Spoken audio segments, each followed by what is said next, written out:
আলহামদুলিল্লাহ নাহমাদুহু ওয়া নাস্তাইনুহু ওয়া নাস্তাগফিরুহু ওয়া নাউযু বিল্লাহি মিন শুরুরি আনফুসিনা ওয়া মিন সাইয়্যাতি আমালিনা মান ইয়াহদিল্লাহু ফালা মুদিল্লা লাহু ওয়া মান ইউদ্লিল ফালা হাদিয়া লাহু ওয়া আশহাদু আল্লা ইলাহা ইল্লাল্লাহু ওয়াহদাহু লা শারীকা লাহু ওয়া আশহাদু আন্না মুহাম্মাদান আবদুহু ওয়া রাসূলুহু আম্মা বাদ ফাইন্না খায়রাল হাদিসি কিতাবুল্লাহ ওয়া খায়রাল হাদী হাদিয়ু মুহাম্মাদিন সাল্লাল্লাহু আলাইহি ওয়াসাল্লাম ওয়া শাররুল উমুরি মুহদাসাতুহা ওয়া কুল্লু মুহদাসাতিন বিদআহ ওয়া কুল্লু বিদআতিন দালালাহ ওয়া কুল্লু দালালাতিন ফিন্নার। আসসালামু আলাইকুম ওয়া রাহমাতুল্লাহি ওয়া বারাকাতুহু। আমরা আগেই বলছি যে ইসলামে ভ্রাতৃত্ববোধ বা ভ্রাতৃত্ব এইরকম টপিকে আমরা কথা বলবো। এটা একটা জুমার খুতবা।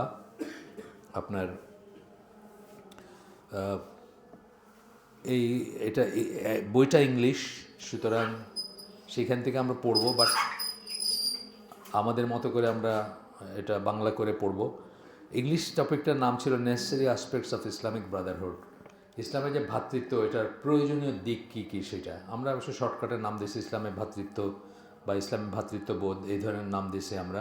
প্রথমে উনি শুরু করেছেন হাবিল কাবিলের গল্পটা দিয়ে, যে রক্ত সম্পর্কে ভাই হইলেও বা ক্লোজ হইলেও তারা যদি হেদায়েতের উপর না থাকে, তারা যদি ইসলামের উপর না থাকে, তারা যদি ইসলামের জন্য যদি তার বন্ডিংটা না হয়, তাহলে সেই ভ্রাতৃত্ববোধ অনেক সময় টিকে না। হাবিল কাবিলের কথা বলছেন যে এক ভাই আরেক ভাইকে হত্যা করলেন, এবং ইউসুফ আলাইহিস সালামের কথা বলছেন, যদিও সৎ ভাই, কিন্তু তারা কিভাবে তার এগেন্সে ষড়যন্ত্র করলো এবং তাকে হত্যা করার চিন্তা করলো, সেই কথাগুলো বলে শুরু করছেন যে প্রপার ফাউন্ডেশন যদি না থাকে তাহলে মানে ভ্রাতৃত্ববোধ বা এমনকি রিলেশনশিপ যেগুলো আমরা বলি, আমাদের ভিতরে সম্পর্ক যেগুলো আমরা বলি, আসলে আপনার সাথে আমার যে সম্পর্ক, এটা দেখবেন যে আপনি কাউকে চিনেন না। এই আমাদের কমিউনিটির কথাই ধরেন, আপনি কাউকে কোনোদিন দেখেন নাই, আগে কোনোদিন দেখেন নাই, উঠা বসা করেন নাই, 2 মাস হয়ে বাচ্চা দিয়েছেন, এখানে বাচ্চা দেওয়ার সময় দেখা সাক্ষাৎ হয়, তাতেই আপনি একটা এই নৈকট্য ফিল করেন, বিকজ আপনার ফাউন্ডেশনটা হচ্ছে কি আপনি আল্লাহর জন্য একে অপরকে ভালোবাসেন, তাই না? ভালোবাসাটার রিজন যেটা, যে আপনার ভালোবাসাটা হচ্ছে আল্লাহর ভালোবাসার আমব্রেলার নিচে আছে, ওইটার জন্য ভালোবাসা। আমরা জানি যে আল ওয়ালা ওয়াল বারা ইসলামের সবচেয়ে বড় প্রিন্সিপালগুলোর একটা, মূলনীতির একটা, এটা কিন্তু ওয়াজিব বা ফরজ। হ্যাঁ, যে আল্লাহর জন্য আপনি ভালোবাসবেন এবং আল্লাহর জন্য আপনি ঘৃণা করবেন। যা কিছু ভালোবাসবেন বা যাকে ভালোবাসবেন সেটা আল্লাহর জন্য করবেন, এবং যা কিছু ঘৃণা করবেন বা যাকে ঘৃণা করবেন সেটাও আল্লাহর জন্য করবেন। এটা আলটিমেট অফ তাওহীদ বলেন। এটা সহজ না, এটাতে সময় লাগে, এটা মানে কালচার করার ব্যাপার আছে, বোঝার ব্যাপার আছে, নার্চার করার ব্যাপার আছে। যাই হোক, এইখানে শুরু করতে বললেন যে if they are not based on proper foundation, এই যে দুইটা ঘটনা বললেন হাবিল কাবিল এবং ইউসুফ আলাইহিস সালাম, প্রকৃত প্রপার ফাউন্ডেশনের উপর ছিল না, এবং সেই জন্য এগুলা ডিজাস্ট্রাস ছিল এবং ইভিল ছিল, দুষ্ট কাজগুলো খারাপ কাজ ছিল, বিপর্যয় ছিল। আচ্ছা, এরপরে বলতেছেন যে সত্যিকার কিভাবে আপনার শত্রু যে ছিল কাছে আপনার যে শত্রু ছিল কালকে, ধরেন কাফের, মুশরিক বা বিধর্মী কেউ ছিল, সে ঈমান আনছে এবং তারপরে কিভাবে আপনার ভাই হয়ে যায়।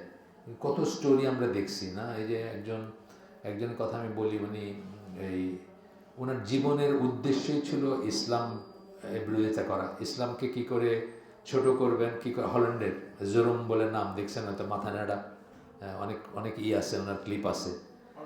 হ্যাঁ, পার্লামেন্টের মেম্বার ছিলেন, ওনার পার্টিটার মোটোই ছিল ইসলামকে খেদাবেন ওনারা, হল্যান্ড থেকে।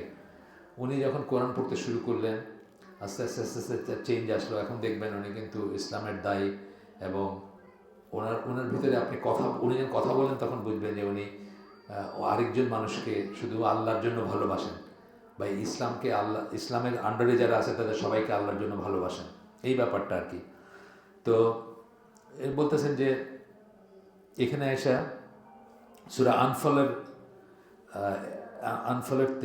63 নম্বর আয়াত কোট করতেছেন। তো বলতেছেন যে ইমান এবং আল্লাহ বিশ্বাস, এটা কিভাবে প্রপার একটা ভ্রাতৃত্বের জন্ম দেয় এবং আমাদেরকে কাছাকাছি নিয়ে যায়, বা আমাদের অন্তরগুলাকে কিভাবে একত্রিত করে দেয়। যে অন্তরগুলোর ভিতরে এককালে ঘৃণা ছিল, এককালে শত্রুতা ছিল, এখানে আল্লাহ বলতেছেন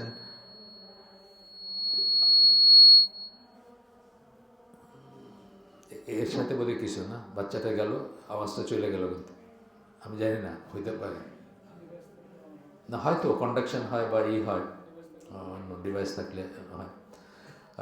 এরপর বলতেছেন যে আল্লাহ তোমাদের অন্তরসমূহকে, আল্লাহ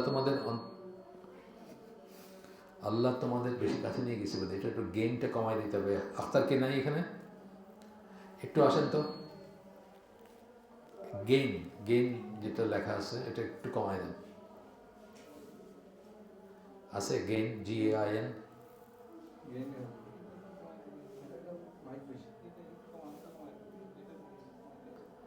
হ্যাঁ, আমার মুখের কাছে তো বেশি, এই জন্য হয়তো এটা বাড়ানো।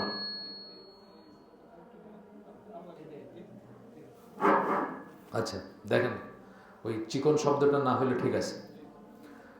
তো এখানে বলতেছেন যে আল্লাহ বিশ্বাসীদের অন্তরসমূহকে একত্রিত করে দিয়েছেন।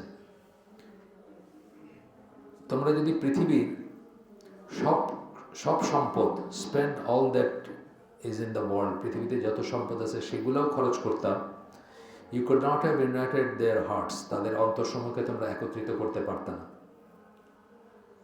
But Allah has united them, certainly he is almighty all wise, আল্লাহ সেটাকে একত্রিত করে দিয়েছেন।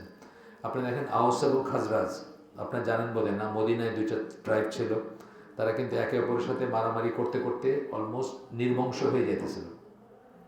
এ তারে মারছে বদলা হিসেবে, আবার ওরা একে মারছে, এইভাবেই চলতেছিল। এবং ইহুদিরা এটাকে পুষে রাখতেছিল, কারণ এটা চললে ইহুদিরা এখানে কর্তৃত্বে থাকবে। এমনিতেই তারা আহলে কিতাব, তারা এদেরকে ছোট চোখে দেখতো, এদেরকে বলতে যে তোমরা তো মানে অস্পৃশ্য, তোমরা মূর্তি পূজক, তোমরা মুশরিক, ইত্যাদি ইত্যাদি। এবং তাদের ভিতর লাগাই রাখতো যাতে তাদের উপর তাদের কর্তৃত্বটা বজায় থাকে।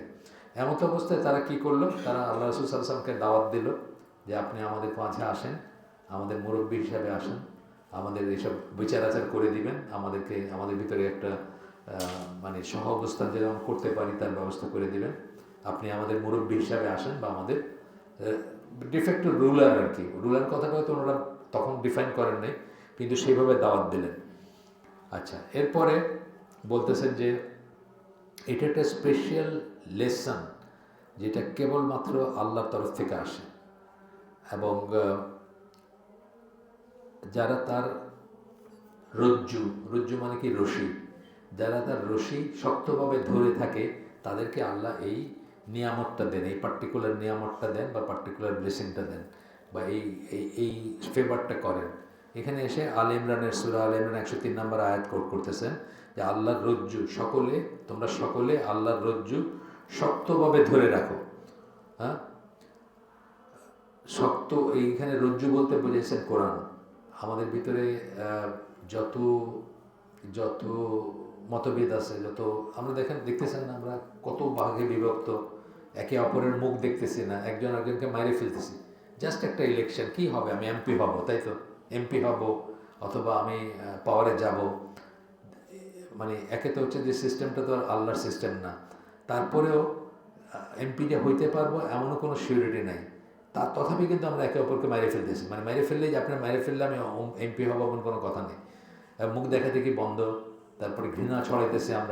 আমরা বলি না, আমরা যখন নামাজে দাঁড়াই আমরা ফাঁক বন্ধ করতে বলি। কেন ফাঁক বন্ধ করতে বলি, মানে এটা একটা উদাহরণ দিচ্ছি আমি, যে এই ফাঁক বন্ধ না করলে ফাঁকের ভিতরে শয়তান ঢোকে এবং আমাদের অন্তরগুলো আলাদা থাকে। যদি আমরা পায়ে পা মিলায়, কাঁধে কাঁধ মিলায় দাঁড়াতে পারি, আমাদের অন্তরগুলো তাহলে একসাথে হওয়ার বা অন্তরের ভিতরে যে বিভক্তি আছে সেটা দূর হওয়ার একটা সম্ভাবনা থাকে।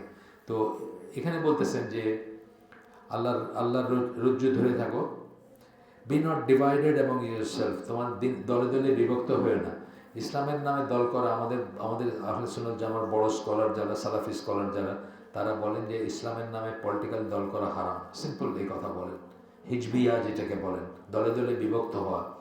এখন কি করবেন, আমার কাছে হাদিসটা সামনে নাই, হুযায়ফা রাদিয়াল্লাহু একটা হাদিস আসছে যেখানে আল্লাহ রাসূল বলছেন যে যখন মাফ করবেন, যখন মানুষ দলে দলে বিভক্ত হবে তখন কি বলছেন যে গাছের শিকড় কামড়ায় থাকার মতো কোনো দলে বিভক্ত না হয়ে আপনি একা থাকবেন এবং আপনি সত্যের উপর থাকবেন। একা থাকবেন ওই দলগুলোতে যাবেন না, দলে দলে যখন বিভক্ত হবে। এটা নিয়ে অনেক লেখালেখি আছে, আজকের আলোচ্য বিষয় এটা না। এটা নিয়ে আমরা পড়াশোনা করি না, আমরা জানি না। না হলে আমরা দেখতাম যে ইসলামের নামে 80টা দল আছে বাংলাদেশ, রেজিস্টার্ড বা ওই কী বলে সাইনবোর্ডওয়ালা দল আছে 80টা। রেজিস্টার্ড না হলে সাইনবোর্ড সর্বস্ব দল আছে 80টা। কেউ কারোর সাথে বসে দুইটা কথা বলতে পারে না, নামাজ পড়তে পারে না, এক মসজিদে নামাজ পড়তে পারে না, একসাথে বসতে পারে না, একসাথে একমত হইতে পারে না কোনো বিষয়ে। তো এই সমস্ত হচ্ছে ঠিক এই কথাটার উল্টা কথা। আমরা যদি আল্লাহর রজ্জু ধরে থাকতাম, আমরা যদি কোরআন ধরে থাকতাম, লেগে থাকতাম, সেই অনুযায়ী জীবনযাপন করতাম, তাহলে আমরা দেখতাম যে আস্তে আস্তে আমরা একটা একটা ইউনাইটিং প্রসেসে আসি আর কি, একত্রিত হওয়ার একটা সম্ভাবনা দেখা দিত। বলতেছেন যে বিভক্ত হয়েও না, দলে দলে বিভক্ত হয়েও না,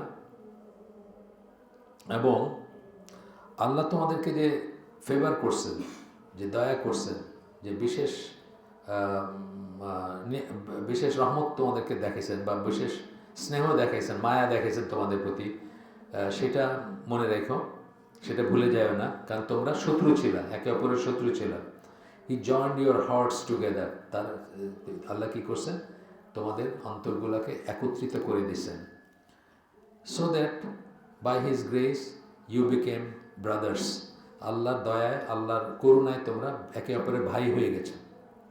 and you are on the brink of the pit of fire. তোমরা জাহান্নামের একদম সীমানায় চলে গেছিলা, মানে জাহান্নামের গর্তে পড়ে যেতা। এইভাবে যদি মারামারি করতে থাকতা, এইভাবে কুফর শিরকের উপর থাকতা, এইভাবে দলে দলে বিভক্ত হয়ে থাকতা। মক্কার এই লোকদের বেলায় প্রযোজ্য এটা, মদিনার বেলা তো স্টোরিটা বললামই আপনাদের আমি। এটা মদিনারা, এটা সূরা আনফাল তো মদিনার সূরা, সেখানে বলতেছেন and he saved you from it. আল্লাহ তোমাদেরকে সেখান থেকে বাঁচাই দিয়েছেন। এখন দেখেন আল্লাহ রসুলের সাহাবী, মানে আল্লাহ রসুলের সময় তার উনি ইসলাম প্রিচ করার আগের চেহারাটা কী ছিল মক্কায় বা মদিনায় বা আরব দেশে? কার উট আগে পানি খাবে, অথবা কার উট সিরিয়াল ভেঙে আগে পানি খাইছে, এই জন্য একজন আরেকজনকে মেরে ফেলছে। ধরেন সিরিয়াল ধরে জানাইছি যে এই উটের পরে এই উট পানি খাবে একটা লিমিটেড জায়গায়, একজনের উট ওই সিরিয়ালটা ভেঙে আগে পানি খেয়ে ফেলছে, এটা নিয়ে ঝগড়া লাগছে, একজন একজনকে মেরে ফেলছে। তারপরে কী হয়েছে? বংশ পরম্পরায় সে মারতে চলছে, মানে মারামারি চলছে। সে ওই গোত্রের লোক একে মারছে, তারপরে এই গোত্রের লোক ওদের যেখানে পাইছে মারছে, অ্যান্ড সো অন চলছে। মাত্র 23 বৎসর পরে এই একই জাতি, তখনও সাহাবীরাই মেজরিটি ছিলেন ওই বাহিনীতে ইয়ারমুকের যুদ্ধের সময়। এভাবে লাইন ধরে সবাই আহত হয়ে পড়ে আছেন, সবাই পানি পানি করে কাতরাচ্ছেন। প্রথম জনের কাছে পানি নিয়ে আসছে, উনি বলছেন যে আমার চেয়ে পাশের জনের বেশি দরকার। উনি বলছেন তার পাশের জনের দরকার, তার পাশের জনের দরকার। এইভাবে কেউ নিজে খান নাই পানি, শেষ পর্যন্ত গেছে। শেষের জন বলছেন যে না, ওইখান থেকে শুরু করো, প্রথম থেকে, ওইখানে বেশি দরকার। আয়সা দেখছেন সবাই মারা গেছে। একই মানুষ, কিন্তু একই জেনারেশন। এমন না যে অনেকশো বছর চলে গেছে বা এদের ভিতরে কোনো একটা বিশেষ কিছু হয়েছে, তা না। এটা কেন হইতে পারছে? এই মানুষগুলো কি একেবারে কি আলাদা ব্রেইন চেঞ্জ করে দিয়েছেন? না। মানে সায়েন্স বলে, সাইকোলজিস্টরা বলেন যে আমরা আসলে খুব একটা বদলাই না। ধরেন আপনি ছোটোবেলায় যদি ফর এক্সাম্পল বড়ই পছন্দ করে থাকেন, আপনি দেখবেন 50 বছর বয়সে আপনার বড়ই ভালো লাগে। আপনি ছোটোবেলায় যে রঙটা পছন্দ করছেন, ধরেন একটা নীল রঙ পছন্দ করেন, আপনি দেখবেন 50 বছর বয়সে আপনি সেটাই পছন্দ করেন। মোটা দাগে মানুষের নেচার চেঞ্জ হয় না। মানুষের ব্যক্তিত্বের দুইটা এলিমেন্ট থাকে, একটা হচ্ছে হেরিডিটি, একটা হচ্ছে এনভায়রনমেন্ট। একটা হচ্ছে আপনার বংশ থেকে যেটা পান আপনি, স্বভাব যেটা আপনার জিনের ভিতরে আছে, রক্তের ভিতরে আছে সেইটা। আরেকটা হচ্ছে পরিবেশ আপনাকে চেঞ্জ করতে পারে। পরিবেশের চেঞ্জটা একটু সুপারফিশিয়াল, বাইরে বাইরে চেঞ্জ হয়, কিন্তু মানুষের ভিতরটা সহজে চেঞ্জ হয় না। তো তাদের কি হয়েছিল, তারা কিভাবে এই ট্রান্সফরমেশনটা হলো 23 বছরের ভিতরে, যে একখানে শুধু উটের সিরিয়াল ভাঙছে দেখে মেরে ফেলতেছেন, আর আরেকখানে উটের পানি খাওয়ার সিরিয়াল ভাঙছে দেখে, আর আরেকখানে নিজে পানি না খায় আরেকজনকে খাওয়াইতে গিয়ে মরে গেলেন সবাই, কেউ পানি খাইলেন না। চেঞ্জটা কোথায় হয়েছিল? চেঞ্জটা কেন হয়েছিল? আমরা তো বললাম যে মানুষের চেঞ্জ হয় না, স্বভাব চেঞ্জ হয় না। আমি বলি এটা এইভাবে যে তারা তাদের রিমোট কন্ট্রোলটা আল্লাহ রসুলের কাছে দিয়ে দিয়েছিলেন। রিমোট ছিলেন না, তাদের কোনো উইল ছিল না। ইসলামের মিনিং কিন্তু এটাই, হ্যাঁ, surrendering your will to the will of Allah. নিজের ইচ্ছা অনিচ্ছাকে আপনি আল্লাহর ইচ্ছা অনিচ্ছার কাছে সারেন্ডার করে দিলেন। তাদের কোনো উইল ছিল না, তারা আল্লাহ রসুলের কাছে রিমোট কন্ট্রোল দিয়ে দিয়েছেন। এই জন্য তারা এরপরে চেঞ্জ হইতে পারছেন। যে জন্য তাদেরকে খুব অবভিয়াস প্রশ্ন কেউ যদি জিজ্ঞেস করতো যে এটা এটা মানে আল্লাহ রসুল বললেন বলো তো আজকে এটা এরকম কেন, তারা একেবারে একেবারে সিম্পল জিনিস কেউ বলতেন যে আল্লাহ এবং আল্লাহ রসুলই সবচেয়ে ভালো জানেন। তারা কোনো মতামত দিতে চাইতেন না, তাদের আর কোনো মতামত ছিল না। আল্লাহ রসুল জানতে চাইলেও বলতেন যে আল্লাহ রসুলই সবচেয়ে ভালো জানেন। তো এইভাবে তারা তাদের কন্ট্রোল বাটনটা বা রিমোট কন্ট্রোলটা আল্লাহ রসুলের কাছে দিয়ে দিয়েছিলেন। সেই জন্য তাদের এই ট্রান্সফরমেশন হয়েছিল, নাহলে তারা সেই একই মানুষ ছিলেন, তাদের ভিতরে রাগ ছিল, তাদের ভিতরে ক্রোধ ছিল, তাদের ভিতরে ট্রাইবাল ফিলিং ছিল। কিন্তু যেহেতু আল্লাহ রসুলের কাছে তাদের কন্ট্রোল বাটন দিয়ে দিয়েছেন, রিমোট কন্ট্রোল, তারা নিজেদের কোনো মত ছিল না তাদের। এরপরে বলতেছেন যে ইসলামী ভ্রাতৃত্ব যেটা নিয়ে আমরা কথা বলতেছি, এটা একটা থিওরিটিক্যাল ব্যাপার না। আমরা এমনি বলি মানুষ মানুষ ভাই ভাই, মানুষ মানুষের জন্য বলি না আমরা, এগুলো কথা বলি, এগুলো বলি কথার কথা এগুলো। আপনাদের আমার জেনারেশন না, আরও মাঝামাঝি যারা আছেন তারা অনেকে ভূপেন হাজারিকার নাম শুনছেন না কেউ? ভূপেন হাজারিকার নাম শুনছেন? আপনি শুনছেন? ওনারা অবশ্য একটু বেশি দিনদার, ওনারা শোনেন নাই না। আপনার আমি মাত্র মানুষরা অর্ডিনারি মানুষ রয়েছে। ভূপেন হাজারিকা আসামি একজন গায়ক ছিল, বিশাল ফিলোসফিক্যাল গান টান গাইছে। মানুষ মানুষের জন্য, জীবন জীবনের জন্য, একটু সহানুভূতি মানুষ কি পেতে পারে না, একটু গানের ভাষা তার। শেষ জীবনে কি হয়েছে, বিজেপির টিকিট নিয়ে ইলেকশন করছে। বিজেপি কি মানুষ মানুষের জন্য করে? বিজেপি তো মুসলমানদের মায়ের গান করে দিতেছে। সেই বিজেপির টিকিট নিয়ে কিন্তু সে ইলেকশন করছে শেষ জীবনে। তার মানে কি, এটা হলো নিফাক। এই যে কথাটা সে বলতেছে, এই কথার কোনো মিনিং নেই। মানুষ মানুষের জন্য এই কথার কোনো মিনিং নেই, জীবন জীবনের জন্য এই কথার কোনো মিনিং নেই। কিন্তু সাহাবীরা দেখায় দিয়েছেন যে মুসলিম ভাই মুসলিম ভাইয়ের জন্য, তাই না? এই ব্রাদারহুডটা তাদের ভিতরে আসছে। কেন আসছে? এটা যেহেতু তারা আল্লাহ আল্লাহ রসুলের ইচ্ছার কাছে নিজের ইচ্ছা অনিচ্ছাকে সমর্পণ করছিলেন, তাদের আর কোনো নিজস্ব ইচ্ছা ছিল না। আচ্ছা, এরপরে বলতেছেন যে এই ভ্রাতৃত্বের কতগুলা ফাউন্ডেশন আছে, ভিত্তি আছে, কতগুলা জিনিসের উপর ভিত্তি করে এই ভ্রাতৃত্বটা গড়ে ওঠে, সেগুলো আমরা একে একে পড়বো এখন। কতগুলো রাইটস আছে, কতগুলো রেসপন্সিবিলিটি আছে। রাইটস মানে কি অধিকার, রেসপন্সিবিলিটি মানে কি দায়িত্ব। যখনই আপনার কোনো রাইট আসবে, একটু মনে রাখবেন, এটা একটা রুল অফ থাম, যখনই আপনি বলবেন রাইট আছে তখনই রেসপন্সিবিলিটি আসবে। বাবা মায়ের ছেলে মেয়ের উপর রাইট আছে, এই রাইট কখন আসে? যখন উনি তার রেসপন্সিবিলিটিটা ঠিকমতো পালন করেন, দায়িত্বটা ঠিকমতো পালন করেন, তখন এক সময় তার রাইট জন্মায় বা ইসের উপরে। তো এখানে বলতেছে যে আমাদের এই ভ্রাতৃত্বের ব্যাপারে বলতেছে যে কিছু রাইটও আছে, কিছু অব্লিগেশন আছে, রেসপন্সিবিলিটিও আছে, that are spelled out in Quran and Sunnah, যেগুলো কোরআন এবং সুন্নাতে বলা হয়েছে, সেগুলোর উপর ভিত্তি করে এই ভ্রাতৃত্ব গড়ে ওঠে। প্রথমটা হচ্ছে যে ভালোবাসা। তারপর বলতেছেন ইট ইজ অ্যান অব্লিগেশন আপন অল মুসলিম টু লাভ দেয়ার ব্রাদার মুসলিমস। এটা একটা অব্লিগেশন মানে ওয়াজিবাত। আল ওয়ালা ওয়াল বারা বলছিলাম না প্রথমে, আল ওয়ালা ওয়াল বারা কিন্তু ওয়াজিব বা ফরজ। এটা আসছে সূরা মুজাদালার 22 নম্বর আয়াত থেকে আসছে, যেখানে আল্লাহ বলতেছেন হে বিশ্বাসীগণ, না আল্লাহ বলতেছেন যারা আল্লাহ এবং আখিরাতে বিশ্বাস করে তাদের ভিতর তুমি এমন কাউকে পাবা না যারা ওই সমস্ত লোকের সাথে বন্ধুত্ব করে যারা আল্লাহ এবং রাসূলের বিরোধিতা করে।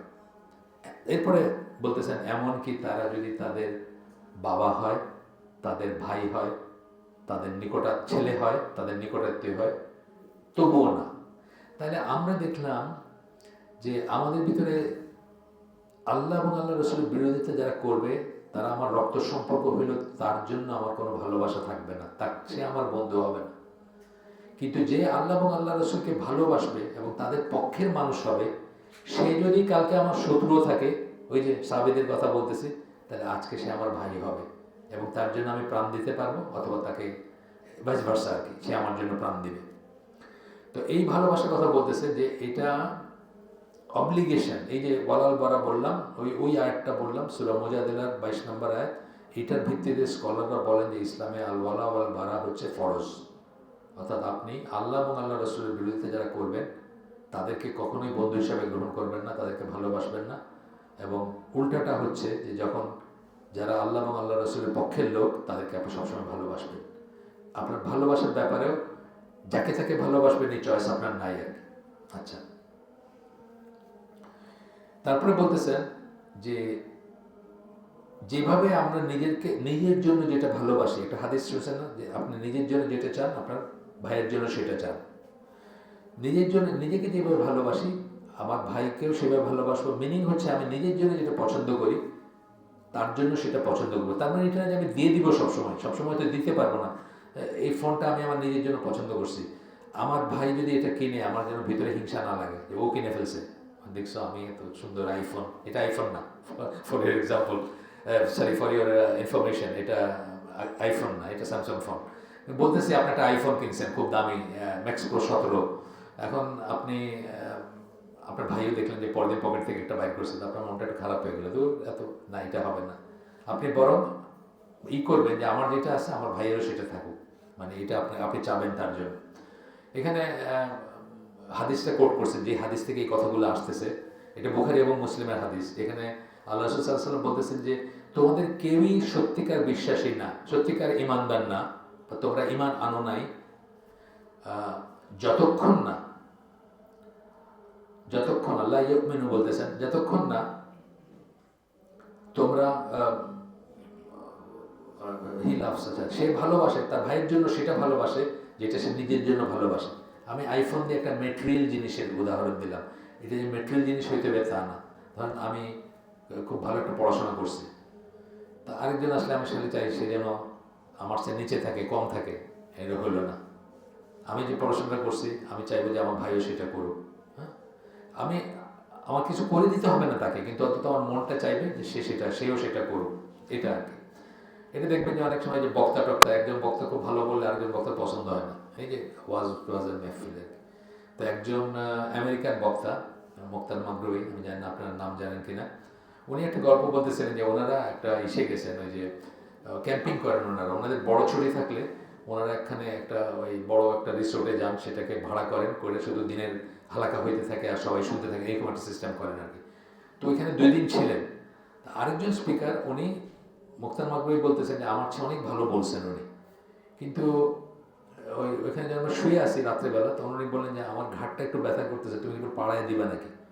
তা আমি মনে করছি ওনার ব্যথা করতেছে, পাড়ায় দেওয়ার কথাই বলতেছেন, আমি তাই দিতে, হঠাৎ আমি রিয়েলাইজ করলাম এটা উনি ব্যথার কারণে বলেন নাই, যে ওনার হয়তো মনে হয়েছে যে উনি এখানকার বেস্ট স্পিকার, যারা কথা বলতে আসছে, ওয়াজ করতে আসছে, এইটাকে করার জন্য, ধ্বংস করার জন্য উনি বলতেছেন যে তোমার পা দিয়ে আমার ঘাটটা মারায় দাও, মানে তার জন্য ইগোটা না থাকে। বুঝছেন তো কথা, প্রসঙ্গ তো আসলে বললাম আর কি। আচ্ছা, এরপরে বলতেছেন যে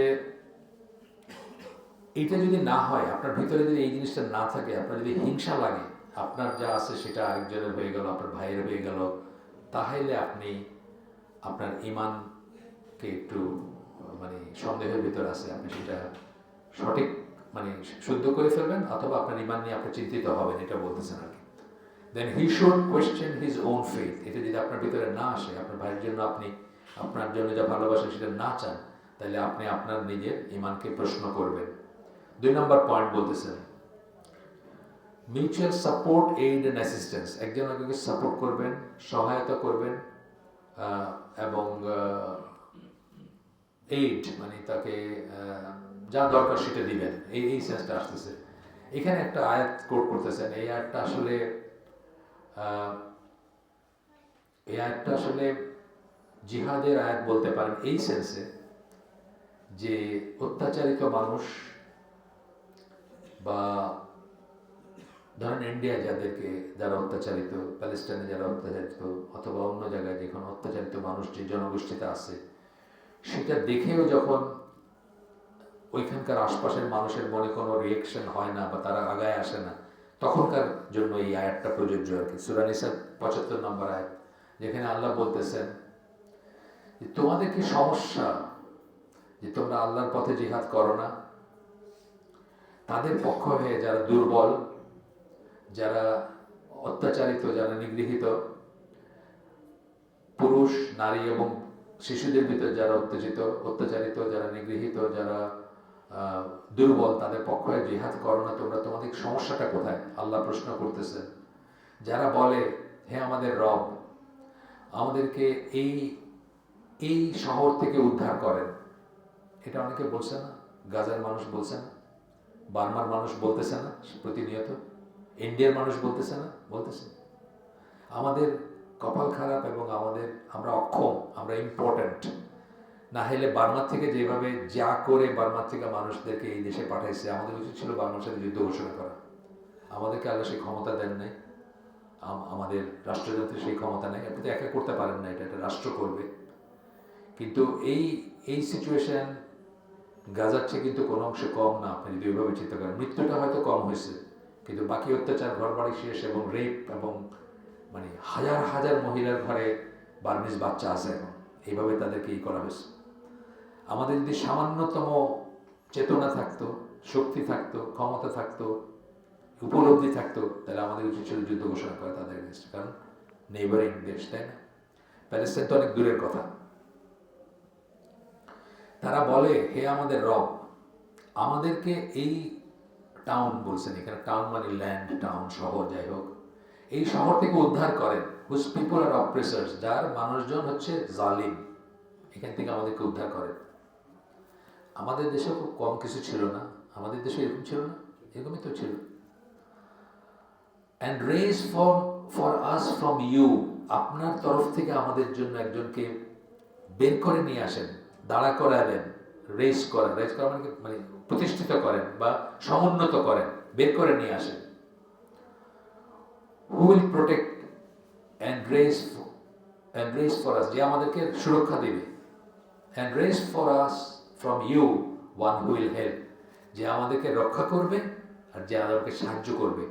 আপনার তরফ থেকে আপনি নির্ধারণ করে দেন।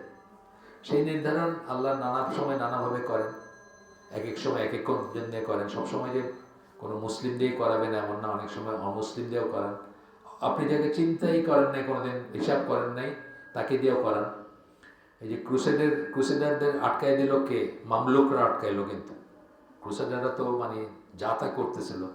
1290 সম্ভবত, আমি 100% শিওর না, সম্ভবত 1290 মামলুকরা তাদেরকে আটকায় দিল। ক্রুসেডার না, মাফ করবেন, ক্রুসেডার না, হালাকু খান, এই যে হালাকু খানের লোকজন যারা, ক্রুসেডার না, মাফ করবেন, মঙ্গলদের আটকায় দিল কে?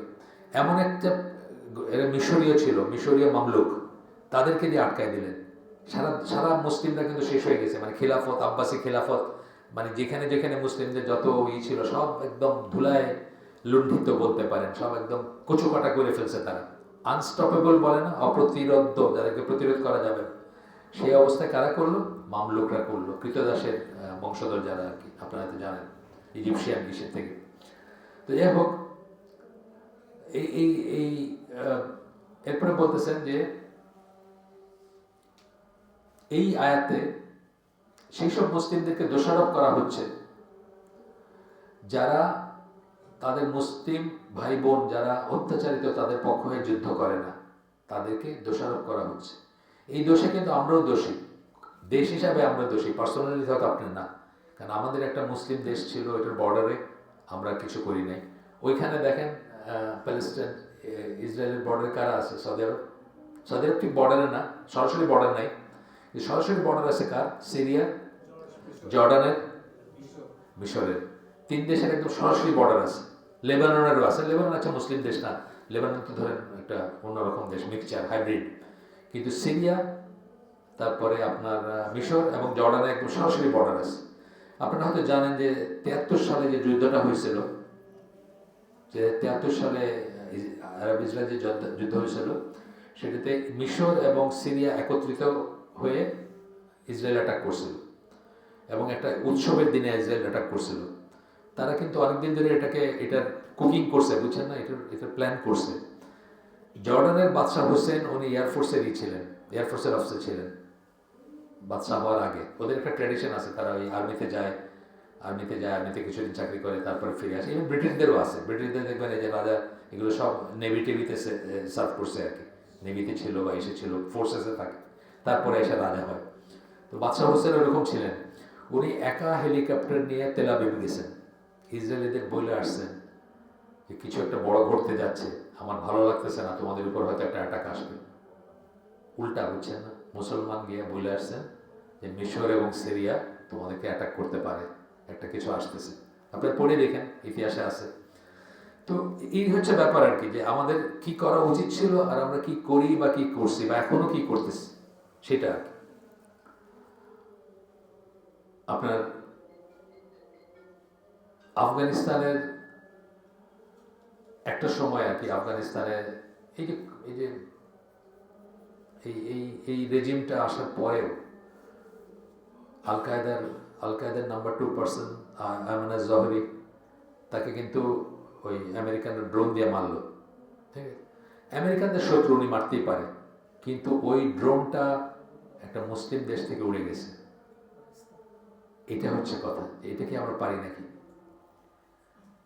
আমরা বলতেছি না যে আমরা আল কায়দার সাপোর্ট করতেছি, আমেরিকার সাথে আল কায়দার আছে, ঠিক আছে, কিন্তু যে কোনো জায়গায় আপনাকে একজন মুসলিমকে মারার জন্য একটা মুসলিম ভূমি ইউজ করতে দিতে পারেন একজন কাফেরকে? এটা চিন্তার ব্যাপার আছে। পারেন কিনা আপনি, করা উচিত কিনা, সেটা চিন্তার ব্যাপার আছে। এরকম বিস্তর দেখবেন, এই একটা দুইটা না, বিস্তর দেখবেন। এই যে আপনার কাতারে যে মুসলিম সে কি বলে ঘাঁটি আছে না মার্কিনীদের, খুব বড় ঘাঁটি, তো ওইখান থেকে ওইটা কি আপনার মুসলমানদের প্রোটেক্ট করার জন্য ওই ঘাঁটি না, তো ওইটা হলো আমেরিকান ইন্টারেস্ট প্রোটেক্ট করার জন্য। মুসলমানদের সাথে কোনো ব্যাপার নেই, স্বার্থের সাথে কোনো ব্যাপার নেই ওখানে। ট্রাম্প যখন এই যে ইলেকশনে পরে আসলেন এসে, সৌদি আরব তো $1 ট্রিলিয়ন করলো, তারা ইনভেস্ট করবে। কাতার তাকে $400 মিলিয়ন প্লেন দিল গিফট।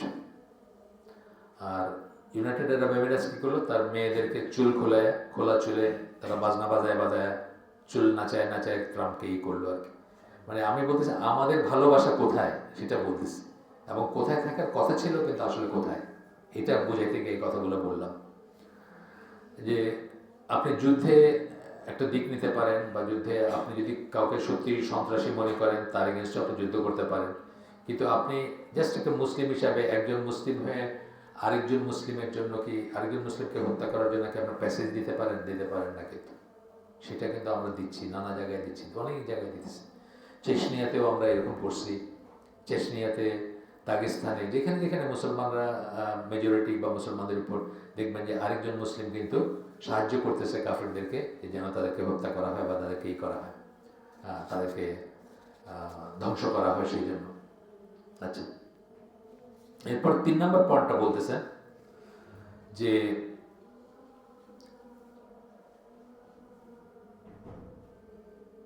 নিজেদের ভিতরে মার্সি মানে কি রাহমা এবং টেন্ডারনেস, মানে ওই যে ইসে আছে না, সূরাটার নাম হচ্ছে আপনার ফাত, সূরা ফাতের একটা আয়াত আছে না, যে মোহাম্মদ রসুল্লাহ এবং তার সাথে যারা আছেন তারা কি কাফেরদের ব্যাপারে শক্ত আর নিজেদের ভিতরে খুব দয়াশীল, দয়া মায়া করুণা তাদের ভিতরে, এই ওইরকম কথাই বলতেছেন এখানে, যে আপনার বিশ্বাসীদের প্রতি আপনার করুণা থাকবে, মায়া থাকবে, দয়া থাকবে, স্নেহ থাকবে। Each brother feels in his heart for what his brother is going through. আপনার ভাই যে কষ্টের ভিতর দিয়ে যাচ্ছে, আরেকটা ভাই সেটা অনুভব করবে যদি যায়। কষ্ট হইলে কষ্ট পাবেন, আনন্দ হলে আনন্দ পাবেন, যেটা যেখানে আছে। বার্মার কথাই ধরেন, বার্মার কথা নিয়ে আমরা প্রথম দিকে কিন্তু অনেক করছে মানুষজন, অনেক, বাট তাদের দুর্গতি তো শেষ হয় নাই, তাদের দুর্গতি কিন্তু চলতেছে, তারা ওইভাবেই আছে, আরও খারাপ হয়েছে অবস্থা। আমরা কি আসলে এক লোকমা ভাত তোলার সময় কখনো চিন্তা করছি যে এরকম একটা জনগোষ্ঠী আছে যাদের চাল চুলা নাই, যারা ভাসমান, যারা বিতাড়িত, যারা মানবেতর জীবনযাপন করতেছে? মানবেতর বলতে কতটুকু জায়গার ভিতর কত, একবার দেখে আসেন বা ছবি দেখেন, পার্সোনালি না গেলে ছবি দেখেন কি অবস্থায় আছে তারা, এটা আর কি। তো এখানে বলতেছেন একটা হাদিস, এটা মুসলিমের হাদিস, যে বিশ্বাসীদের ব্যাপারগুলো হচ্ছে মিউচুয়াল, নিজেদের ভিতরে ভালোবাসা, স্নেহ, ফেলো ফিলিং, এটা এরকম যে একটা বডির মতো, একটা শরীরের মতো। আল্লাহ রসুল বলতেছেন একটা শরীরের মতো, যে যখন একটা জায়গায় ব্যথা হয়, আপনার যদি ধরেন পায়ে মচকায় গেছে, পা মচকায় আপনার জ্বর আসছে, সারা শরীরে জ্বর আসে না? একটা জায়গায় ব্যথা পাইলে সারা শরীরে যেরকম ব্যথাটা অনুভূত হয় বা ছড়ায় পড়ে, মুসলিমদের ব্যাপারগুলো হচ্ছে সেরকম। আমাদের হওয়া উচিত ছিল সেরকম, যে একটা জায়গায় যদি কেউ আমাদের কষ্টে থাকে, আমাদের সবাই মনে একটা কষ্ট লাগবে, আমরা চিন্তা করবো, যে ঠিক যেমন নিজের জন্য চিন্তা করবো যে এটা থেকে বাইরে হয়ে আসার উপায় কি, ওইখানেও সেটা চিন্তা করব। এটা বলতেছেন আর কি, যে when a limb of it aches, যখন একটা হাত বা পায়ে ব্যথা পাই আমরা, the whole body aches due to fever and sleeplessness. আপনার জ্বর আসে এবং আপনার ঘুম আসে না। আপনার পায়ে ব্যথা পাইছেন, সারা শরীরে জ্বর, আর আপনার ঘুম আসতেছে না, এটা বলতেছেন আর কি। তারপরে বলতেছেন যে এই হাদিসটা থেকে আমরা বুঝি যে খুব সুন্দরভাবে আল্লাহ রাসূল বলছেন যে কি আমাদের আরেকটা ভাইয়ের প্রতি বা আরেকজন মুসলিমের প্রতি আমাদের কি ফিলিং হবে সেটার কথা বলতেছেন। তারপর বলতেছেন আনফর্চুনেটলি টুডেজ ওয়ার্ল্ড, আজকের দুনিয়াতে আমরা এগুলো দেখি না, এগুলো নাই। It seems that rest of the Muslims are not feeling it. একখানে যখন ব্যথা হয় অন্যরা সেটা ফিল করেন না, ঠিক যেমন বার্মার কথা আমি বললাম যে আমাদের পাশে থেকে আমরা ফিল করি না। এই যে আমরা ইন্ডিয়ার এইগুলা প্রতিদিন দেখতেছি না, প্রতিদিন খবর আছে। আপনার ইসলাম ইনসাইট বলে একটা আছে টেলিগ্রামে, প্রতিদিন খবর আছে যে কোনো না কোনো ইন্ডিয়াতে কোনো না কোনো মানুষকে মারতেছে, কোনো না কোনো মানুষকে হত্যা করতেছে, অপমান করতেছে, তাই না আপনার হিজাব খুলে দিতেছে, মানে প্রতিদিন খবর আছে। অথচ তারা সেকুলারিজমের করে ঝান্ডা তুলে আমাদেরকে প্রশ্নবিদ্ধ করে যে আমাদের বাই চান্স যদি জামাতে ইসলাম পাওয়ারে চলে যায় তাহলে কি অবস্থা হবে। অথচ তাদের চেয়ে আমি পৃথিবীতে যদি মানে সন্ত্রাসী মৌলবাদী কোনো জঙ্গি গোষ্ঠী থাকে তাহলে এটা হলো এখনকার ইন্ডিয়া যারা হিন্দুত্ববাদী তারা। আপনারা যদি সারা দুনিয়ার দিকে বলতেছে এই জিনিস কোথাও পাবেন না আপনি। মানে ইভেন বার্মার কথা বললাম, বার্মাতে এত খারাপ না, মানে জেনারেলি মুসলমানদের অবস্থা এত খারাপ না ইন্ডিয়াতে যে অবস্থা, কিন্তু তারা সেকুলারিজমের কথা বলে আমাদেরকে সবক দিতেছে। আমাদের এখানে খুব চিন্তিত তারা, যে যদি নাহিদকে কে জানি ইন্টারভিউতে জিজ্ঞেস করছে যে যদি তুমি যে কোয়ালিশন করছো, মানে তুমি যে জোট করছো, তো যদি এরা পাওয়ারে চলে যায় তাহলে কি তুমি সেই সরকারের অংশ হইবা নাকি? এরা তো হবে, মানে এরা তো সেকুলার হবে না, এরা তো মৌলবাদী হবে। তারা আমাদের মৌলবাদ নিয়ে খুব চিন্তিত আর কি। আচ্ছা, আমরা একটু আগে দেখেন। তো বলতেছেন যে আমরা এগুলো ফিল করি না, the similitude of the believers and not simply বলতেছে যে and not simply the similitude of the Muslims, because it is only true believers who really have those correct and true feelings for one another. এখানে বলতেছেন যে মুমিনদের কথা বলতেছেন, মুসলিমদের কথা বলতেছেন না। মুমিন এবং মুসলিমের ভিতরে একটু তফাৎ করতেছেন, কারণ এই হাদিসটাতে আল্লাহ রাসূল কিন্তু মুসলিমদের কথা বলেন নাই। আল্লাহ রাসূল বলতেছেন যে বিশ্বাসীদের তুলনা হচ্ছে। আল্লাহ রাসূল বলতেছেন মুমিনুন কথাটা ইউজ করছেন, বিশ্বাসীদের তুলনা হচ্ছে একটা বডির মতো। আল্লাহ রাসূল কিন্তু মুসলিম বলেন নাই, মুমিন বলছেন। হ্যাঁ, এমনিতেও কিন্তু জান্নাতে সুসংবাদ মুমিনদের দেওয়া হয়েছে, মুসলিমদের দেওয়া হয়নি। কোরআনের ল্যাঙ্গুয়েজে দেখবেন মুমিনদের কথা বলা হয়েছে। এবং আরও অন্যত্র আমরা জানি যে মুসলিম, মুমিন এবং মুহসিন হচ্ছে ইন্টারমিডিয়েট ডিগ্রি এবং মাস্টার্সের মতো। মুসলিম হচ্ছেন জাস্ট আপনি সারেন্ডার করছেন, মুমিন হচ্ছেন আপনি ইসলামের যে স্তম্ভগুলো আছে এবং আকিদার যে পয়েন্টগুলো আছে, বিশ্বাসের যে পয়েন্টগুলো আছে সেগুলো সব জেনে বুঝে তারপরে যখন আপনি বিশ্বাস আনলেন আপনি মুমিন। এবং মুমিনদের কথা বলতেছেন, এইখানে একটা পয়েন্ট আউট করতেছেন যে এখানে কিন্তু মুসলিমদের কথা বলা হয়, মুমিনদের কথা বলা হয়েছে। যে মুমিনদেরই হচ্ছে যে তারা এরকম হবে যে তাদের একটা বডির মতো হবে এবং একটা অংশে ব্যথা হইলে বাকি অংশগুলোও সাফার করবে। আচ্ছা, এরপরে একটা পয়েন্ট আসতেছে যে আমরা সৌজন্যমূলক ব্যবহার দেখাবো যে কোনো মুসলিমের সাথে, সৌজন্যমূলক সুন্দর ব্যবহার দেখাবো, তাদেরকে বেইজ্জত করব না, তাদেরকে ভিলিফাই করব না, তাদের গীবত করব না, তাদের সম্মানহানি করব না। এখানে আরেকটা হাদিস, এটা মুসলিমের হাদিস, একজন মুসলিমের উপর আরেকজন মুসলিমের ছয়টা রাইট থাকে, ছয়টা থাকে। এটা কোন পাঁচটা আসছে, কোথাও ছয়টা আসছে। ছয়টা যেখানে বলতেছেন সেখানে বলতেছেন যে যখন আপনি দেখা হবে তখন সালাম করবেন, যখন সে দাওয়াত দিবে আপনি সেটাতে যাবেন বা সেটা অ্যাকসেপ্ট করবেন, কবুল করবেন। খুবই খুবই বড় যদি না থাকে, আমাদের দেশে কিন্তু এখন দাওয়াতও আমরা সিরিয়াসলি দিই না, কবুলও সিরিয়াসলি করি না। আপনারা কেউ বললো যে ভাই আমার বাসায় একটু খাইয়ে দেন না, আপনিও মানে আজকে সন্ধ্যায় আসেন না, আপনি বলবেন ইনশাল্লাহ ইনশাল্লাহ দেখে। আপনার ইনশাল্লাহ হলো মেবি নট। আমি বলি যে মুসলমানদের ইনশাল্লাহ হলো একটা কিছু থেকে পাশ কাটায় যাওয়ার জন্য কিন্তু আমরা ইনশাল্লাহ বলি, এটা রিয়েল সেন্সে ইনশাল্লাহ না। তা আপনি বলেন ইনশাল্লাহ দেখি, তার আপনি যাবেন না। না, আপনি দাওয়াতও দিবেন খুব সিরিয়াসলি, আপনি যখন বলবেন কাউকে খাইতে আসেন মানে আপনি মেন করছেন এটা, এবং সে যা তার জন্য ওয়াজিব হচ্ছে এটা কবুল করা। সে যদি না করে তাহলে সে কী করবে, আপনাকে একটা ধ্যান করে রোজা রাখছে, আপনি দুপুরে খাইতে রাখছেন, বললো যে আমরা দাওয়াত কবুল করছি, আপনি দোয়া করে দিচ্ছি, এই দাওয়াত করলে কেউ দোয়া আছে, ইনভাইট করলে কেউ সেটা করে দিলেন, আর বললেন আমি রোজা রাখছি, আমাকে মাফ করে দেন, ঠিক আছে। তারপরে কি বলতেছেন, র্যাটগুলা বলতেছে, দুইটা গেল। 3 নাম্বারটা হচ্ছে যখন পরামর্শ চাবে আপনার কাছে, সব পরামর্শ দিবেন, এটা খুব ইম্পর্টেন্ট জিনিস, তাই না? আমি তো দেখি আমাদের এই যে এনায়েত, আমাদের জাকারিয়া, আমাদের নুশান বা যারা আছে মানে অনেকেই আউট অফ দ্য ওয়ে এনায়েতের ফ্যামিলি ম্যাটার্স এসে আমার কাছে পরামর্শ নেয়, দরকার নাই তার না, আমি জানিও না, তার ফ্যামিলিতে তো আমার যাতায়াত নাই কোনো, আমি তো গিয়ে তার বাসায় দেখি না যে হোয়াটস গোয়িং অন, কী হচ্ছে না হচ্ছে, কিন্তু সে কিন্তু আউট অফ দ্য ওয়ে আমার কাছ থেকে ফ্যামিলির ব্যাপারে পরামর্শ নেয়, এবং আমার উচিত তখন কি সিনসিয়ার পরামর্শটা দেওয়া। আমি তো একদম উল্টা দিকে দেখাইতে পারি, তাই না? দেখেন না আমাদের দেশের মানুষ, দিল ভাই রাস্তাটা এই যে কোন দিকে, সে জানে না, সে আপনার একটু 180 উল্টা দিকে বলে এইদিকে আর কি, আপনি 2 মাইল গিয়ে বুঝলেন যে একেবারে উল্টা দিকে দেখাই দিচ্ছে, সেটা না আর কি, রিয়েল কাউন্সেলিং করবেন আপনি। তারপরটা বলতেছেন যখন সে হাঁচি দেয় আপনি জবাব দিবেন হাঁচির। আচ্ছা, যখন সে অসুস্থ হয় তাকে দেখতে যাবে, এটাও কিন্তু একটা সৌজন্যের অংশ এবং এক মুসলিমের উপর আরেক মুসলিমের রাইট। আর যদি সে মারা যায় তার জানাজায় যাবে। এখানে শুধু একটা এক্সট্রা আছে, এটা অন্য বর্ণনায় 5টা আসে, 5টার ভিতরে এই যে পরামর্শ চাওয়াটা থাকে না সবখানে, এখানে পরামর্শ চাওয়াটা আছে, এটা মুসলিমের হাদিসে। এরপরে বলতেছেন যে এই যে ভ্রাতৃত্বের গল্প করতেছি আমরা, এটা কিন্তু এক্সট্রা না, দিনে এক্সট্রা কোনো বিষয় না, অনেক সময় থাকে না সুপার নিউমারি বিষয় থাকে, এক্সট্রা বিষয় থাকে, আচ্ছা করলে না করলে এরকম জিনিস থাকে, এটা এরকম মানে আপনি তোপ পড়ছেন, এটা কিন্তু সুপার নিউমারি ব্যাপারে, আমি তোপ পড়ছি, তোপ পড়াটা কিন্তু ফরজ বা ওয়াজিব কিছু না, তাই না? আমার যেটুকু সতর আছে সেটুকু প্রপারলি ঢাকা, আমি যদি ইন্দোনেশিয়ানদের মতো লুঙ্গি পরি আমি ঠিকই আছি, কোনো সমস্যা নেই।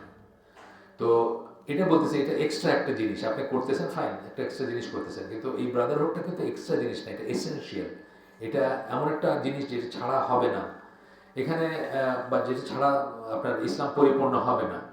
এখানে সূরা হুজুরাতের 10 নম্বর আয়াতই করতেছেন যে the believers are nothing else but brothers, মানে বিশ্বাসীরা একে অপরের ভাই ছাড়া কিছুই না, মানে একে অপরের ভাই, সেটা বলতেছেন। আল্লাহ সাল্লাল্লাহু আলাইহি ওয়াসাল্লাম মুসলিমের একটা হাদিসে বলতেছেন, ওই আগে আমরা পড়ে আসছি যে তোমরা ততক্ষণ পর্যন্ত, না এটা পড়ি নাই, সরি, তোমরা ততক্ষণ পর্যন্ত জান্নাতে প্রবেশ করবে না আনটিল ইউ বিলিভ, এটা একটু অন্যভাবে, একই কথা কিন্তু একটু অন্যভাবে, বিশ্বাস না করা পর্যন্ত, মানে বিশ্বাসী না হওয়া পর্যন্ত তোমরা জান্নাতে প্রবেশ করবে না।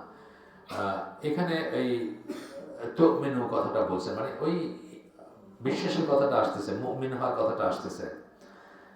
And you will not have true belief until you love one another, এবং সত্যিকার বিশ্বাসী তোমরা হবা না যতক্ষণ তোমরা একে অপরকে ভালো না বাসো। ইমানের একটা কন্ডিশন, ইমানের একটা শর্ত, আমাদের ভিতরে যদি অন্য কিছু থাকে আমরা সেটাকে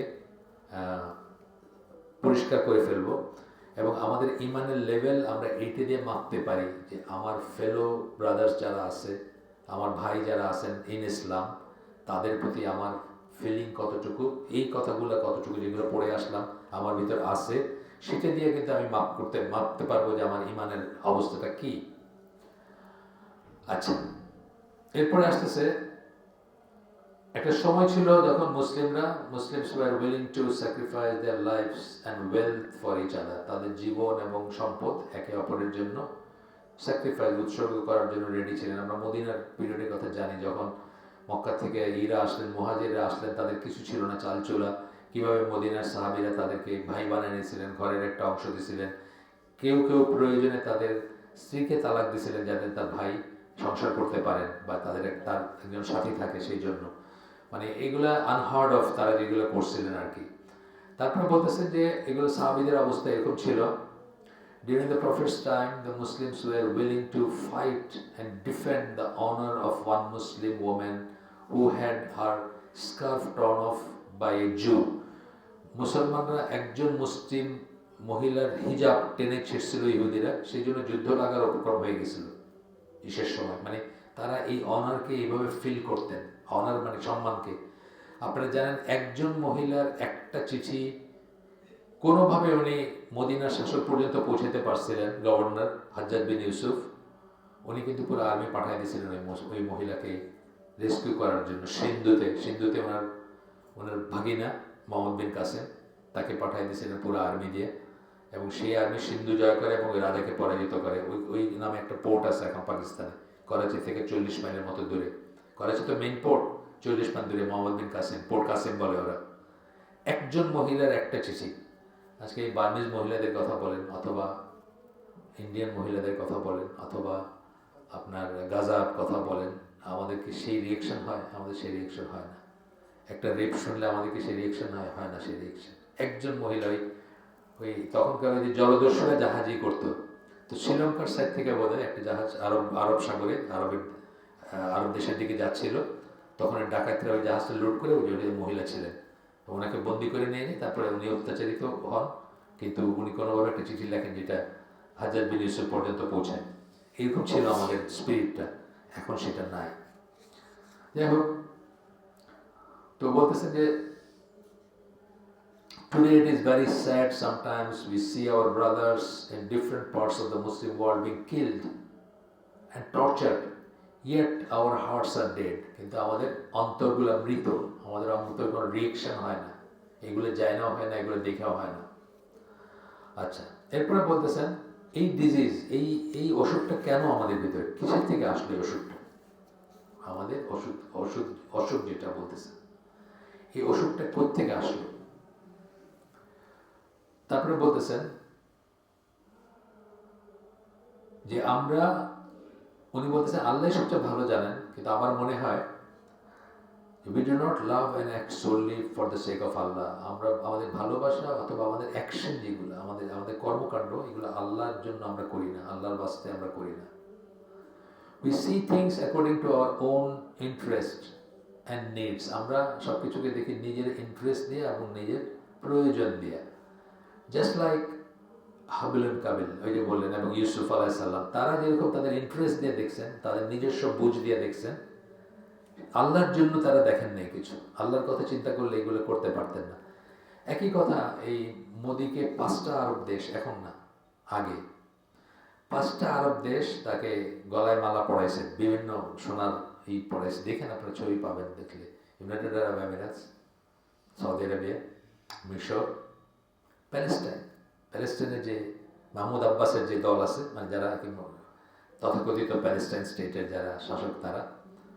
আরও একটা ভুলে গেলাম, মানে ইউনাইটেড আরব আমিরাতস আরও একটা 5টা দেশ মুসলিম, একটা ট্রিপে একবার যে গেছে সে 5টা মুসলিম দেশ তাদেরকে, মোদিকে গলার মালা পরাচ্ছে। আজকে যদি সত্যি এই মিডল ইস্টের দেশগুলো সবাই একসাথে বলতো যে তুমি যদি ইন্ডিয়াতে এগুলো বন্ধ না করো, আমাদের সাথে তোমাদের কোনো ট্রেড থাকবে না, পায়ে ধরতো গিয়ে ইন্ডিয়া তাদের। একটা দেশ মাত্র, একটা দেশের শারজার একটা মেয়েও না, শাসকের মেয়ে না, ভাতিজি বোধ হয়, হেন্দাল কাসেমি ওনার নাম ছিল, উনি শুধু একবার রিয়েক্ট করছিলেন, ইন্ডিয়ার কিন্তু একদম পড়ে গেছিল যে মহিলা, মানে একজন মহিলাকে তারা স্যাক করছে, বিজেপির থেকে বাইর করে দিছে, এটা মানে অনেক শক্ত একটা রিয়েকশন হয়েছিল। একজন শুধু বলছিল যে এগুলো কি হচ্ছে।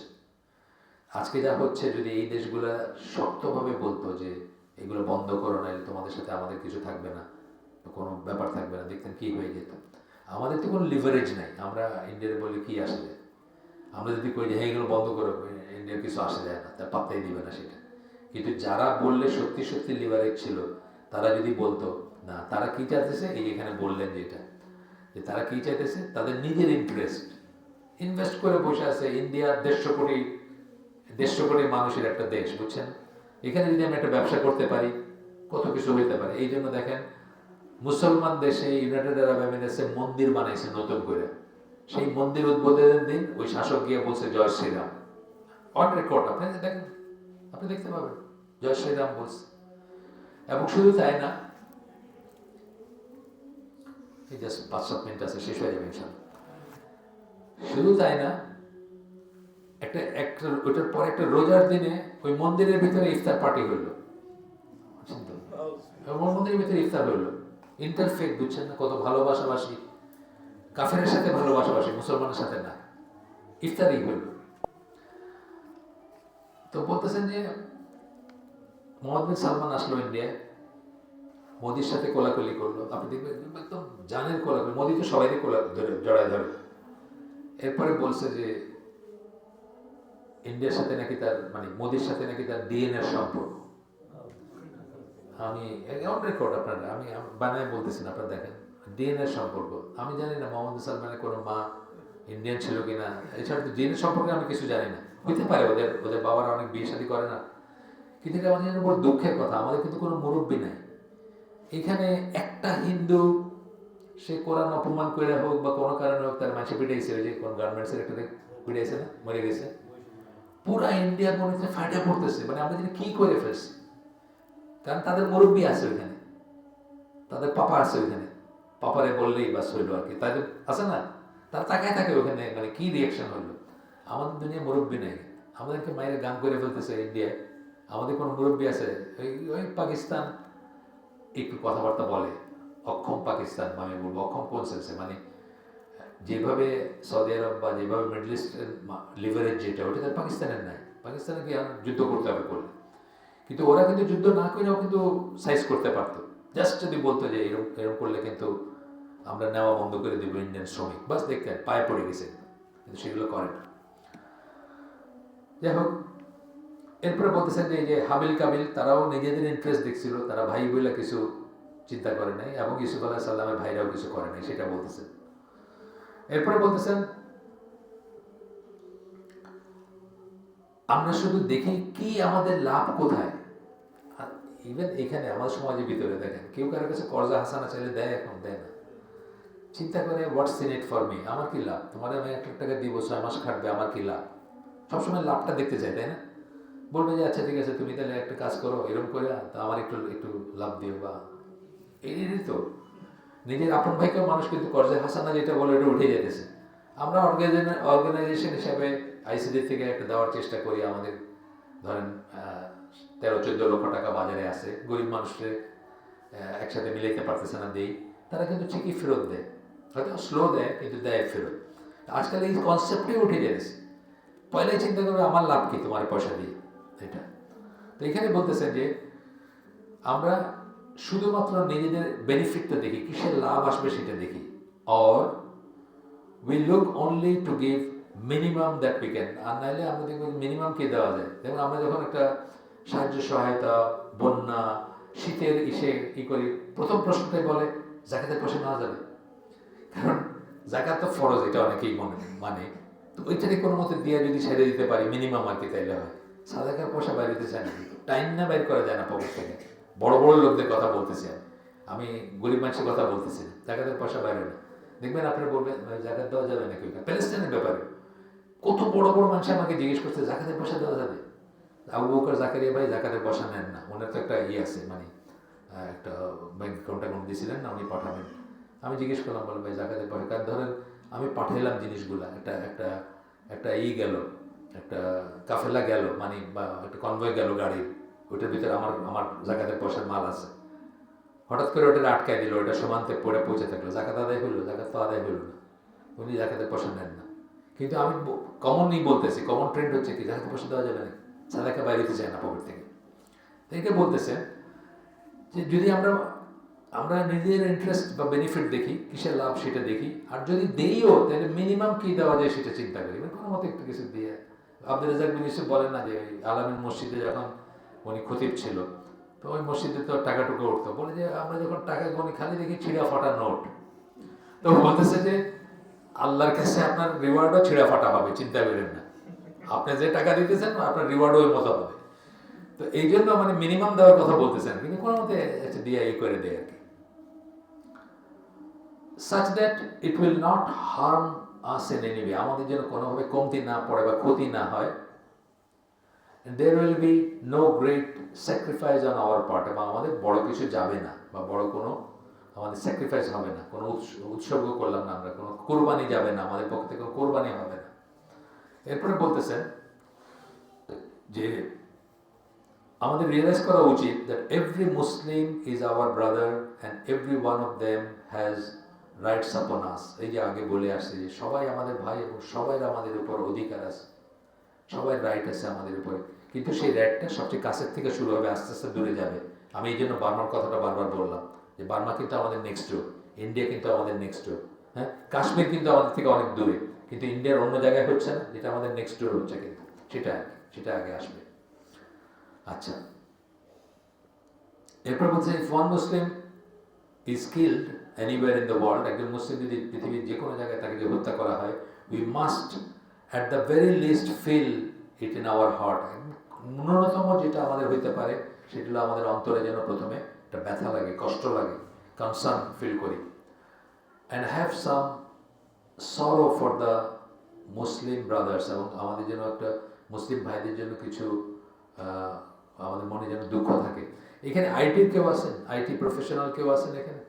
আইটি কম্পিউটারের সাথে কম্পিউটারের কাজ করেন, আপনি কি করেন? হ্যাঁ, আচ্ছা, আপনি কি ওয়েবসাইট ডেভেলপ করতে পারেন? হ্যাঁ, না ওয়েবসাইট পারেন না। আমি চাইতেছিলাম একটা ওয়েবসাইট ডেভেলপ করতে কাউকে দিয়ে, মানে কেউ যদি উৎসাহ থাকে। আমেরিকানরা একটা করছিল 2003 সালে ইরাক বডি কাউন্ট, ওইখানে তারা ইরাকে যত মানুষ মারা যাচ্ছে সবাই একটা লিস্ট করছিল, এখনও আছে, এটা আপনারা সার্চ দিলে পাবেন। আমেরিকান আর্মি যখন অ্যাটাক করলো তারপর থেকে আজ পর্যন্ত কত মানুষ মারা গেছে সেটার একটা লিস্ট আছে, ইরাক বডি কাউন্ট। আমি চাইছিলাম যে আমাদের ভিতর কেউ যদি আইটি থাকে, সে মানে ইন্ডিয়ান মুসলিম বডি কাউন্ট বলে একটা করা উচিত, কত ইন্ডিয়ান মুসলিম মারা গেছে, মানে এই পর্যন্ত কত মারা গেছে আপনি রয়টার্স থেকে পাবেন। তো এখান থেকে না অনওয়ার্ড আমরা একটা হিসাব রাখতে পারতাম। আর আমাদের দেশে কয়টা মারে? আমাদের দেশের হিন্দুদের মতো প্রিভিলেজ আমি দুনিয়ায় কোনো মাইনরিটি দেখিনি। আজকেই তো রুল ডবকে বাজায় আমার গ্রামে, কি জানি আছে ওদের আজকে মাঘী পূর্ণিমা বা কি একটা আছে, সারা রাত ধরে বাজিয়েছে ঢোল, কেউ কিছু বলে নাই। মানে এরকম প্রিভিলেজ মাইনরিটি আমি দুনিয়ায় দেখি নাই, বাংলাদেশে হিন্দুরা যেভাবে আছে। কিন্তু দেখেন একটা কিছু ঘটলেই ওরা ওইখান থেকে ঘেউ ঘেউ করে ওঠে, অথচ ওরা প্রতিদিন মুসলিম মাইরে দিয়েছে। এটা একটা কাউন্ট রাখতে চাইছিলাম যে ওয়েবসাইট ডেভেলপ করতে পারলে ওই মানে ইন্ডিয়ান মুসলিম বডি কাউন্ট মার্কে একটা কিছু তৈরি করা। যাই হোক, আমি এখানে নাই, আমি দেখবো না, কথা বললে অন্যদের সাথে। আচ্ছা, শেষ পর্যায়ে চলে আসছি আমরা যে if our iman is strong, আমাদের ইমান যদি শক্ত থাকে, then we would be we'd do more, আমরা বেশি কিছু করব, দেন জাস্ট ফিল সরো, শুধু দুঃখ প্রকাশ করেই হবে না, আমরা বেশি কিছু করব for the brothers in need, যাদের প্রয়োজন আছে তাদের জন্য। We would work and sacrifice for their sake, তাদের জন্য আমরা কাজ করব এবং স্যাক্রিফাইস করব, কোরবানি করব। If it means that we will have to give up and sacrifice something from our lives, আমার জীবন থেকে যদি কিছু দিতে হয় আমরা সেটাও দিব, আমাদের জীবন থেকে আমাদের সম্পদ থেকে দিব আমরা। This is how Allah describe the first generation, এভাবে আল্লাহ প্রথম প্রজন্মকে ডিসক্রাইব করছিলেন। সেটা কোথায় করছিলেন? সূরা হাশরের 9 নম্বর আয়াতে। কি বলতেছেন? এই আয়াতটা আপনি জানেন হয়তো, ওয়াল্লাযিনা তাবাউ দারা ওয়াল ঈমানা, ওই যে যারা ইসের কথা বলতেছেন, যে যারা আগের থেকে মদিনায় থাকতেন তাদের কথা বলতেছেন। and had accepted faith, যারা আগে ঈমান আনছেন তাদের কথা বলতেছেন। they love those who immigrate to them, যারা তাদের কাছে মান হাজারা ইলাইহিম, যারা তাদের কাছে আসছে তাদেরকে ভালোবাসতেন, তারা সাহাবীদের কথা বলতেছেন। and have no jealousy in their breast for that which have been given to them, যখন আল্লাহ রাসূল তাদেরকে মুহাজিরদেরকে কোন একটা বুটি দিতেন, কোন একটা গনিমতের মাল দিতেন, তারা যেহেতু প্রয়োজন বেশি তাদের, তখন মদিনাবাসী যারা তাদের ভিতরে কোনো মানে হিংসার হাত দাগ জাগতো না বা কোনো জাগতো না, তারা সেটা অপছন্দ করতেন না তা না, বরং তাদেরকে নিজেদের উপরে প্রাধান্য দিতেন তারা। এবং আল্লাহ লাস্টে বলছেন কি এটাতে, একদম লাস্টে বলছেন ফাউলাইকা হুমুল মুফলিহুন, তাদেরকে বলছেন কি সফলকাম বলছেন। কেন? তারা নিজের উপরে নিজের ভাইকে প্রাধান্য দিতেন। সেই জন্য আমাদের আয়োজন আমরা এখানে শেষ করে দেব। সুবহানাকা আল্লাহুম্মা বিহামদিকা আশহাদু আল্লা ইলাহা ইল্লা আনতা আস্তাগফিরুকা ওয়া আতুবু ইলাইক। আমরা যে শুনলাম তার ভিতরে ভালো কিছু শুনে থাকলে সমস্ত প্রশংসা আল্লাহর। খারাপ কিছু শুনে থাকলে সমস্ত ব্যর্থতা আমার এবং সেটি শয়তানের তরফ থেকে। আল্লাহ আমাদেরকে তৌফিক দিন যা ভালো শোনান তার উপর আমল করার। আসসালামু আলাইকুম ওয়া রাহমাতুল্লাহি ওয়া বারাকাতুহু।